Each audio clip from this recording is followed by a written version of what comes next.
સરસ મજાના 3 દ્રવ્યો વિશે વાત કરવી છે. ગળો, ગોખરું અને આમળા. આ ત્રણેય દ્રવ્યોનું જ્યારે મિલન થાય ત્યારે સરસ મજાનું રસાયણ ચૂર્ણ બને. અને મારો આ વિડીયો જોતા હશે એમાં મોટાભાગના લોકો તો રસાયણ ચૂર્ણનું સેવન ઓલરેડી કરતા પણ હશે. આયુર્વેદના 2 પ્રચલિત ચૂર્ણ, એક ત્રિફળા ચૂર્ણ, હરડે, બહેડા અને આંબળા, એ પણ વાયુ, પિત્ત અને કફને બેલેન્સ કરવાની કોશિશ કરે છે. અને બીજું છે રસાયણ ચૂર્ણ, એટલે ગળો, ગોખરું અને આંબળા.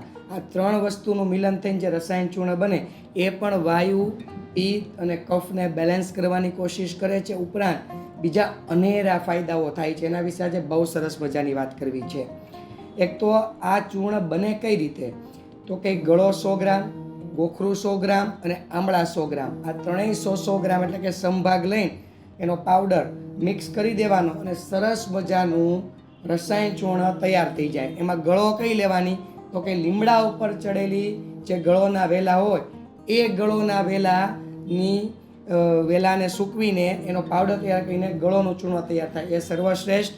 આમળા એટલે જ્યારે સિઝન હોય ત્યારે આપણા દેશી આમળા અને થળિયા વગરના આમળાનો પાવડર મિક્સ કરી, થળિયા વગરના આમળાનો પાવડર એને તમારે કાઢી લેવાનો, સરસ મજાનો થળિયા દૂર કરી દેવાના અને એનો પાવડર તૈયાર કરી દેવાનો. અને આપણા ગોખરું, સરસ મજાના સારી ક્વોલિટીના ગોખરું જે તમને ખેતરમાં અને એ રીતે જો ન પ્રાપ્ત થાય તો દેશી દુકાને પણ મળી જશે. એ રીતે તમે એના ગોખરું લઈ આવો અને એનો પાવડર તૈયાર કરી નાખો. ત્રણેયને પાવડર કરીને સમભાગ મિક્સ કરી દો એટલે રસાયણ ચૂર્ણ તૈયાર થઈ જશે. હવે આપણે એના ફાયદાઓની વાત કરીએ તો રસાયણ ચૂર્ણ છે એ સૌ પ્રથમ આપણી ઇમ્યુનિટી વધારવાનું કામ કરે, રોગ પ્રતિકારક શક્તિ વધારવાનું કામ કરે. હવે રોગ પ્રતિકારક શક્તિ કોને કહેવાય, તો કે રોગો સામે આપણું શરીર લડી શકે, સક્ષમ બની શકે, એને રોગ પ્રતિકારક શક્તિ કહેવાય. અને આપણી રોગ પ્રતિકારક શક્તિ જો મજબૂત હોય તો જ આપણે જે વાયરલ ઇન્ફેક્શન, બેક્ટેરિયલ ઇન્ફેક્શન, આ પ્રકારના ઇન્ફેક્શનના સંપર્કમાં આવ્યા હોય અને આપણું શરીર જો લડી જાય તો આપણે બીમાર ઓછા પડીએ. તો એ રસાયણ ચૂર્ણ છે તે રોગ પ્રતિકારક શક્તિ વધારવાનું કામ કરે છે. હવે આ રસાયણ ચૂર્ણ છે ને એનો સૌથી મોટો ફાયદો એ છે કે રસાયણ ચૂર્ણનું સેવન કરવાથી વૃદ્ધાવસ્થા બને ત્યાં સુધી મોડી આવે છે. એટલે વૃદ્ધ તો દરેક લોકો થવાના છે, પરંતુ આપણે વૃદ્ધાવસ્થામાં જ્યારે આગળ વધીએ છીએ ત્યારે આપણા શરીરમાં જે ઇફેક્ટો નાની મોટી બતાય, જેમ કે થાક, નબળાઈ, શરીર થાકી જવું, આવી અનેક પ્રકારની નાની મોટી ઇફેક્ટો આપણું શરીર બતાવવા લાગે, એને તે સંપૂર્ણ દૂર કરી જાણે છે. કેમ કે રસાયણ ચૂર્ણ છે ને તે શરીરને શક્તિ આપવાનું કામ કરે છે, ધાતુઓને પોષણ આપવાનું કામ કરે છે. પરિણામે તમને થાક અને નબળાઈ બિલકુલ લાગતો નથી.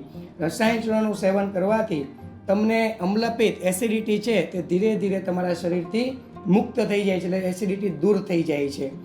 વાયુ છે તો વાયુ પણ દૂર થાય છે, પરંતુ કઈ રીતે દૂર થાય છે કે રસાયણ જે ચૂર્ણ છે એ આપણી પાચન શક્તિને મજબૂત કરે છે અને પેટને, હોજરીને સ્વસ્થ બનાવવાની કોશિશ કરે છે. પરિણામે આપણી પાચન શક્તિ મજબૂત થઈ જાય, આપણા હોજરીમાં રહેલા જે પાચક રસો છે તે બરાબર સક્રિય થઈ જાય. તો પાચન શક્તિ મજબૂત થાય તો ભોજન બરાબર પચી જાય તો વાયુ થવાની શક્યતાઓ ઘટી જાય છે. એ જ રીતે કફની વાત કરીએ તો કફમાં પણ પાચન શક્તિ મજબૂત થઈ જાય એટલે કફનો વધારો થવાનો જ નથી, અને કફનો વધારો ન થાય તો આપણે કફજન્ય રોગોથી બચી જઈએ છીએ. એટલે રસાયણ ચૂર્ણનો આ વાયુ, પિત્ત અને કફના રોગોમાં આ રીતે પણ એનો ફાયદો થાય છે. રસાયણ ચૂર્ણનું સેવન કરવાથી જે લોકોને શરીરમાં બળતરા, દાહ થતા હોય, હાથ પગના તળિયા બળતા હોય, છાતીમાં બળતરા થતી હોય, મૂત્રાશયમાં બળતરા થતી હોય, મૂત્રાશયના ઇન્ફેક્શનો વારંવાર થઈ જતા હોય, યુરિન એકદમ પીળું વારંવાર આવતું હોય, તો આ તમામ પ્રકારની સમસ્યાઓમાં રસાયણ ચૂર્ણ ફાયદો કરી શકે છે. કેમ કે પિત્તજન્ય બળતરા હશે, પિત્તજન્ય ઇન્ફેક્શનો હશે તો તે રસાયણ ચૂર્ણથી ધીરે ધીરે મટવા પાત્ર છે. રસાયણ ચૂર્ણનું સેવન કરવાથી અકાળે જે વાળ આપણા સફેદ થવા લાગે છે, અત્યારની જનરેશનમાં સૌથી મોટો પ્રશ્ન છે કે અકાળે વાળ સફેદ થવા લાગે છે. તો જે અકાળે વાળ સફેદ થવા લાગે છે એને અટકાવવા હોય, નાની ઉંમરમાં સફેદ વાળને ધીરે ધીરે યોગ્ય સ્થિતિમાં લાવવા હોય, કાળા કરવાની કોશિશ કરવી હોય તો વાયુ, પિત્ત, કફને તો બેલેન્સ કરવા જ પડે, શરીરની રોગ પ્રતિકારક શક્તિ વધારવી જ પડે, પાચન શક્તિને વ્યવસ્થિત કરવું જ પડે. તો રસાયણ ચૂર્ણનું સેવન કરવાથી ફાયદો થઈ શકે છે. રસાયણ ચૂર્ણનું સેવન કરવાથી જે લોકોને વારંવાર પથરી થઈ જતી હોય કિડનીમાં, એની શક્યતાઓ થોડા અંશે ઘટાડી શકાય છે. કેમ કે જે રસાયણ ચૂર્ણમાં જે ગોખરું છે એ કિડનીમાં થયેલી પથરીમાં એ ફાયદારૂપ જાણી શકાય છે. એટલા માટે એનો ફાયદો પણ સરસ રીતે થશે.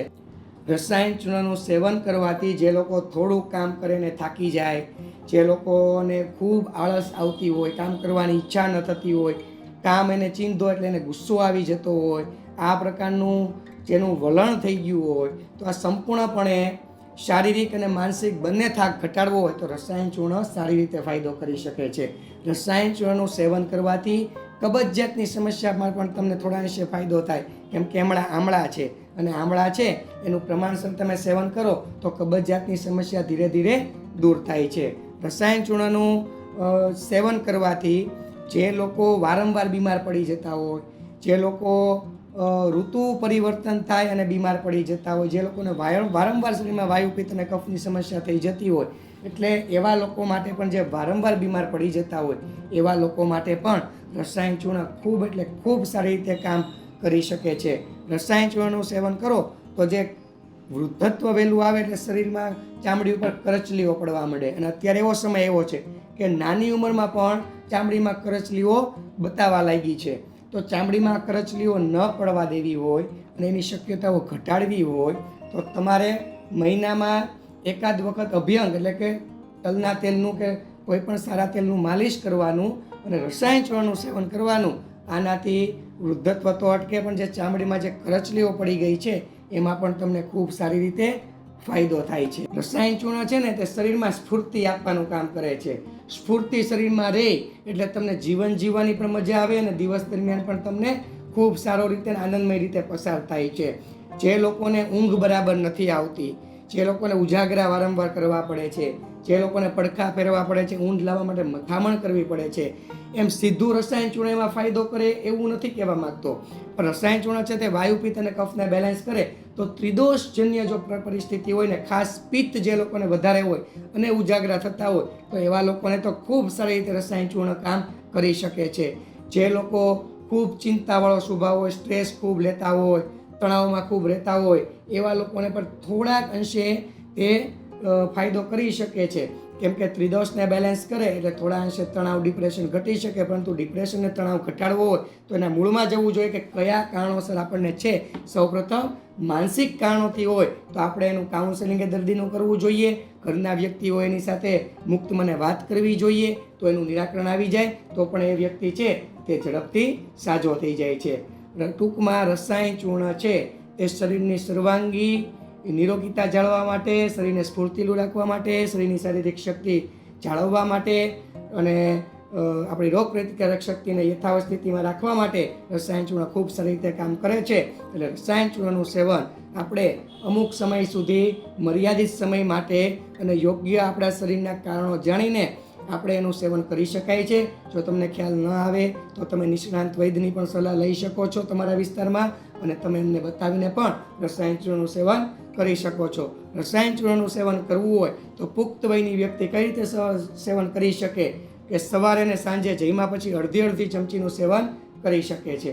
પરંતુ મેં તમને જણાવ્યું એ રીતે કે તમારી શરીરની સ્થિતિ જાણીને, તમારા શરીરની તાસીર જાણીને અને તમને જો જ્ઞાન હોય તો જ, અન્યથા કોઈની દેખરેખ નીચે તમે એનું સેવન કરી શકો છો. આપ સૌને મારા પ્રણામ. જય ધન્વંતરી.